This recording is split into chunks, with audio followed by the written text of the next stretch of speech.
Alright, y'all, and welcome back to the Weekly Punt. This is the Weekly Punt Week 4. I'm just merging the preview and the recap episodes into one once a week.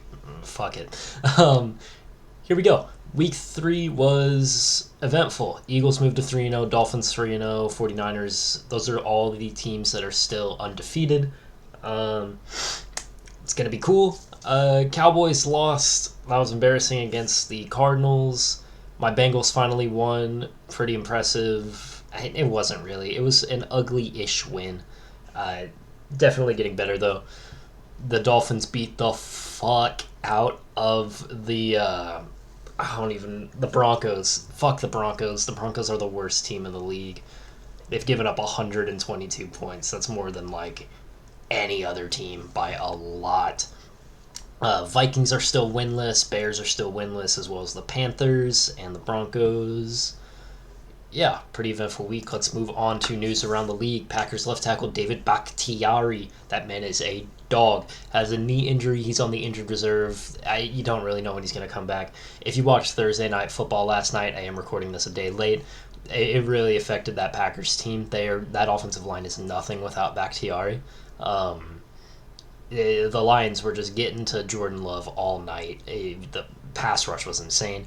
Jalen Waddle clears concussion protocol. He's going to be available against the Bills. That is huge. Jalen Waddle is an amazing player.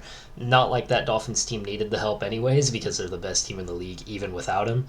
But there it is. Derek Carr confident in Jameis Winston. I put this in here. I'm a big Jameis Winston fan. I love Jameis Winston, and I'm happy to see Derek Carr has confidence in him, and he's calling him a starting quarterback in the league because he really is. I love Jameis Winston. All right, we need to talk about it. The Miami Dolphins won 70-20 against the Denver Broncos. I don't have all the highlights. If I showed you every Dolphins touchdown, this video would be half an hour long. This was one of the highlights, though. Just some fucking no-look shovel pass to A-Chain. He had 4 touchdowns in this game. It's just started the second quarter. That's going up 21-7. This is an absolutely insane pass. Fakes to 28, and then just fucking shovels it to him. No look, right up the middle. Gets in there for the touchdown. That is insane. The Dolphins look amazing. 70 points is wild. 70-20. Fuck, they had the backups in for the entire second half, and they were still scoring points. This was an amazing play. Jaguars kicking off to the Texans. This fucking big boy drops the ball. Number 40, look at him. Look at the big guy move. He's booming. Booming down the field. Beck, number 47. Look at him go. He is the heaviest player to ever score a touchdown of 80 yards or more. I'm pretty sure, in a regular season or on a kickoff. That man is the third string fullback. He's probably making $20,000 a week to be in the NFL.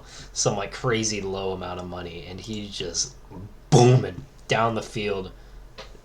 Unstoppable. Here we go. This is how the predictions went. It was my worst week so far. 49ers predictably beat the Giants. Titans versus Cleveland. I went with the Titans. Cleveland, I hate the Browns, but they look like a good team. Lions beat the Falcons. Green Bay had a crazy comeback against the Saints. That was amazing to watch. Dolphins 70-20. Jesus Christ. Vikings versus the Chargers. Chargers pulled out the win. Patriots beat the Jets for the 25th time in a row.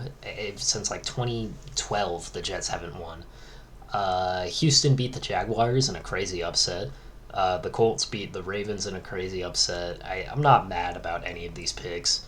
Seahawks beat Carolina. Chiefs beat the fuck out of the Bears. Fucking Taylor Swift was in the audience. That was crazy. That was a huge story. Cowboys, Arizona, surprising ass win.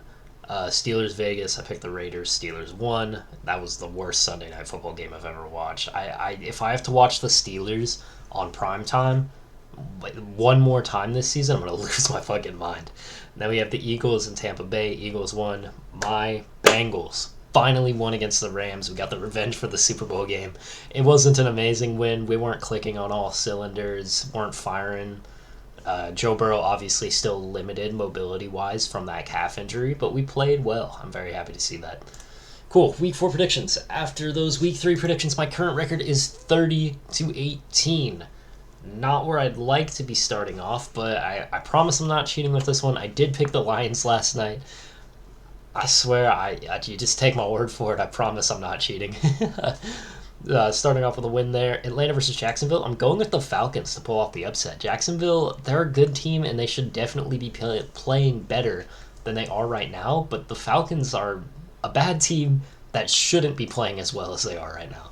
I have the Falcons pulling off the upset. Miami versus Buffalo. This is the game of the week. If I wasn't a Bengals fan and they weren't playing at the same time, I would be watching this game. Is going to be electric. I have the Dolphins pulling off the upset. I can easily see this being a very close game and the Bills pulling out the win. The Bills are just a more complete, solid team, whereas the Dolphins, their ceiling is higher, but their floor is lower. Denver versus Chicago. This is the worst game anyone's ever going to watch. It's the Tank Bowl. They're both 0-3. They're the two worst teams in the league. I have the Broncos winning this game and subsequently losing the Tank Bowl because when you tank, you just want to lose, get a higher draft pick. The Broncos are going to win, though. It's going to kind of mess up their tanking-ness. Ravens versus Cleveland.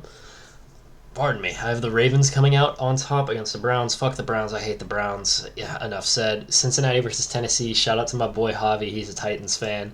I gotta go with the Bengals, though. The Titans also look awful. Joe Burrow, if he continues to get his mobility back and he's able to scramble outside the pocket, he's easily going to bounce back this year. That's what makes him so good, is his ability to make plays outside of the pocket. Whenever you confine a guy like that to the pocket with that calf injury, it's not great. Rams versus the Colts. I have the Colts beating out the Rams. The Rams don't look great. The Colts surprisingly well with Gardner Minshew. Minshew mania. I fucking love that guy. Tampa Bay versus New Orleans. I'm going with Tampa. Enough said. It's just the middest teams of all time. I don't love Tampa. I don't love the Saints. I don't hate them either. Those are two teams that are going to win either 6 or 9 games, somewhere in between those. They're not going to be awful. They're not going to be great. In division matchup with Washington versus Philadelphia, I'm going with the Eagles. Obviously, Commanders, who cares?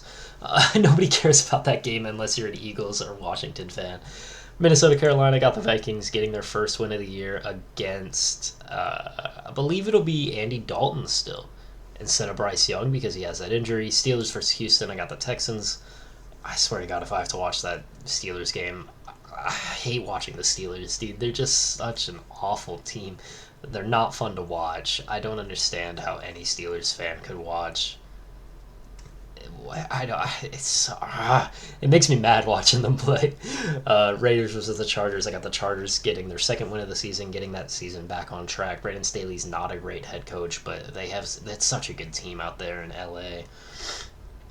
Patriots versus the Cowboys. I got the Cowboys coming out on top. Shout out to my boy Pablo. He's a Patriots fan. He will actually be at that game in Arlington. Cowboys are going to smack the fuck out of them, though.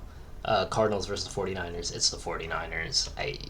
If Arizona pulls out a win against the 49ers after pulling out a win against Dallas, they should be in the Super Bowl conversation, which is crazy. We have the Kansas City Chiefs versus the New York Jets.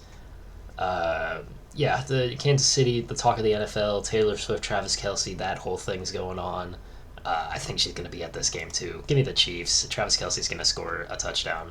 He better, because I have a lot of money riding on that. I'm just kidding. But Monday Night Football, we have Seattle versus the New York Giants. It's going to be a solid Monday night matchup. I have the Seahawks. Blah, blah, blah, blah, blah. Fuck! I have the Seahawks coming out on top over the Giants. Enough said. 2 mid teams, but the Giants are not very good. Cool. 30-18. Already got that 1 win against the Lions. Easy enough. That's all. That is all I have for you. I'm going to try and consolidate it from 2 episodes a week to 1 episode a week, and then just kind of do this whole thing just in 1 episode. My funny little pictures on the last slide. Travis Kelce and Taylor Swift are dating. He's scoring 6s on and off the field. I'm sorry, Taylor Swift fans. I apologize. Fucking 70-20. I can't believe it. That is all. Thank you for watching the Weekly Punt. Stay tuned for next week where we have the Week 5 episode. Be a friend, tell a friend something nice. Y'all have an amazing rest of your evenings, Friday evening.